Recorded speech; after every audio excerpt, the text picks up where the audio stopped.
Hello, yes, welcome back. Learning how to learn is quite possibly the most important skill that I've ever developed, and you can develop it too.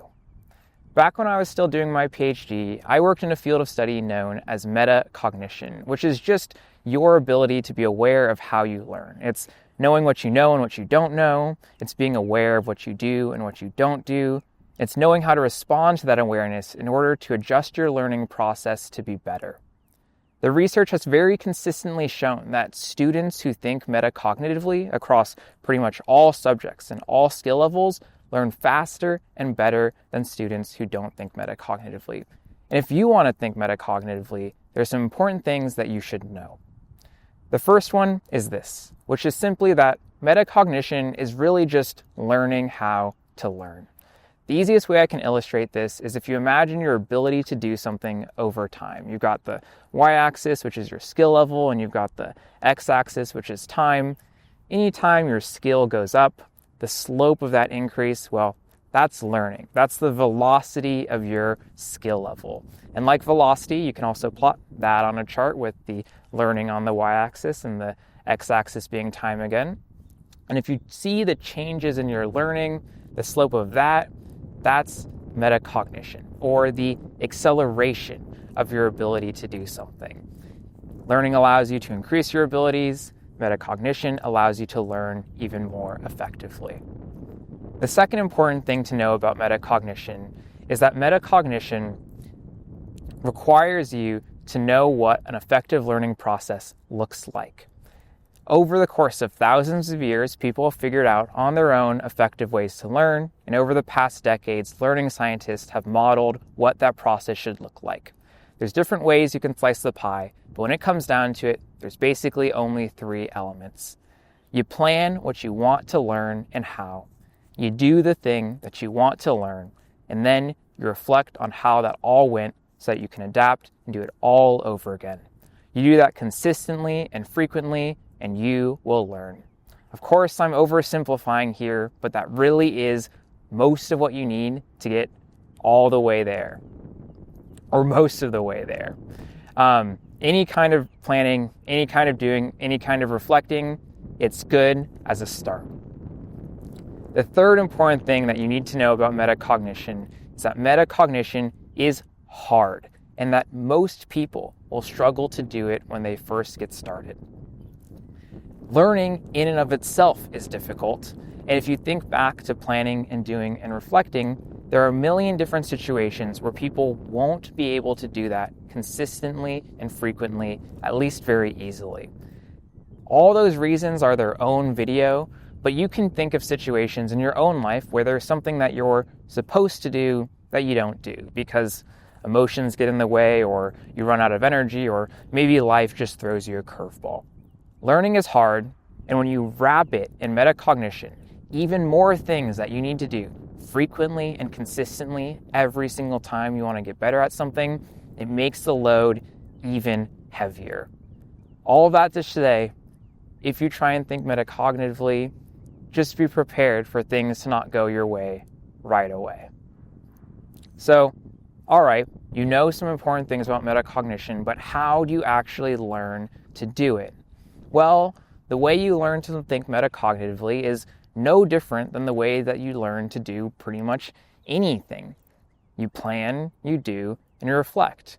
You plan to think metacognitively, you do the thinking metacognitively, and then you reflect on thinking metacognitively. Now, this gets pretty meta, which, that's the whole thing.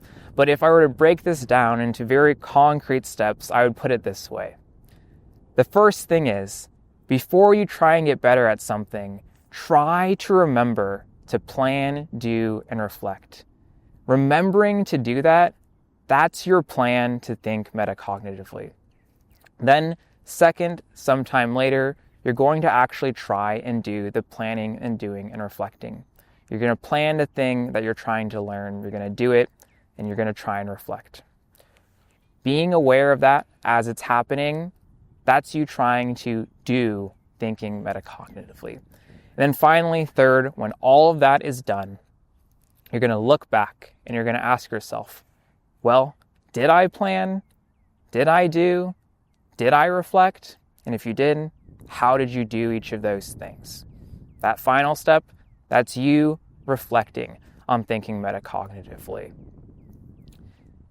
First few times you do this, you might do it perfectly, but you need to do this every single time that you learn in order to build your ability to think metacognitively. And that's a lot. So you should expect to make mistakes. You should expect to forget to do it at all. You should expect to forget to reflect on how things are going. You should expect to forget to even think about the plan, do, and reflecting while you're doing your learning. The point is not to do it perfectly. The point is to build a reflex. It's to build a muscle, because that metacognitive reflex is something that needs to trigger every single time that you learn. And it's going to take time for that to become an automatic process. Over time, though, metacognition is going to start working.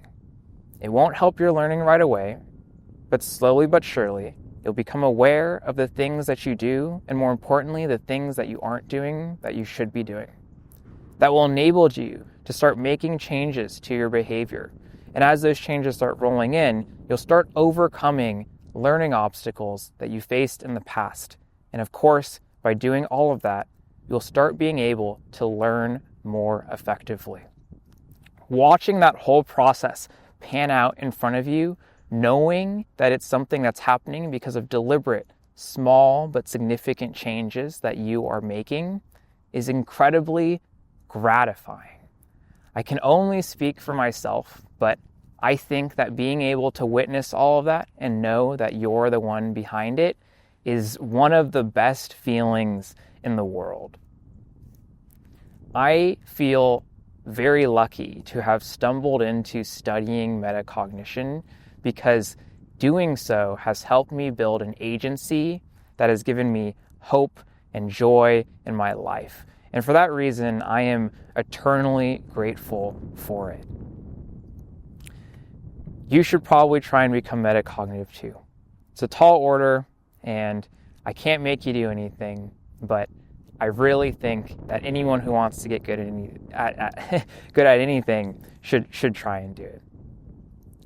That's everything I have for you today. I'm going to be making more videos about things that I've learned about learning as a learning scientist and someone striving to be a better learner soon. In the meantime, you can support me on Patreon if you'd like to help me out. And other than that, bye.